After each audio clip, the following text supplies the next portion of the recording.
Монгол Ардын намын чиг хандлага, улс төрийн бодлого нь монгол хүн заавал ядуу байх ёстой гэдэг рүү 100% чиглэж байгаа нь харагдаж байна. Монголчуудын дундаж сайлан 600 мянга штэ. Ер нь бол түүнийгээ 900 мянгаж худлаа мэдээлдэг. Өөрсдөө яа гэж байж хаана тийм 900 мянгатнууд байгааг хайгаад явах завтай цагтаа хөнгөж үгүй. Татварт дээрэмдүүлээд гар дээрээ 350-аас 450 мянган төгрөг авдаг нь 199% байх шүү зүгээр. За үнэхээр бие дайчилж 3-аас 4 хүний хийх ажлыг ганцаараа хийж чаддаг хүмүүст компани нь саяас дээш төгрөгийн цалин өгдөг. Гэтэл 2018 оны 1-р сарын 1-ээс эхлэн сая 500 мянгаас дээшгт нь 15%. Бас давхар саяас дээшээгээ илүү гарсан 500 мянгаас нь 10% ч үлээ нийлээд 25% татвар авахар болгосон юм шиг байна. Ингээд маха эдэн байж сая 500 мянган төгрөг авахар болсон хүнийг зориуд бодлогоор дээрэмдэн буулган авч 900 мянган цалинтай нөгөөх доод сүрэгт нь хүчээр нийлүүлж байгаа бололтой.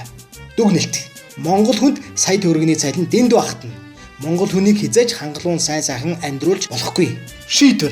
Монгол Ардын намын зүгээс монгол хүнийг хизээж хангалуун сайхан амьдруулж болохгүй. Тэгвэл даварна. Яг л ингэж бодож гаргасан татвараар боолчлох бодлого юм шүү дээ.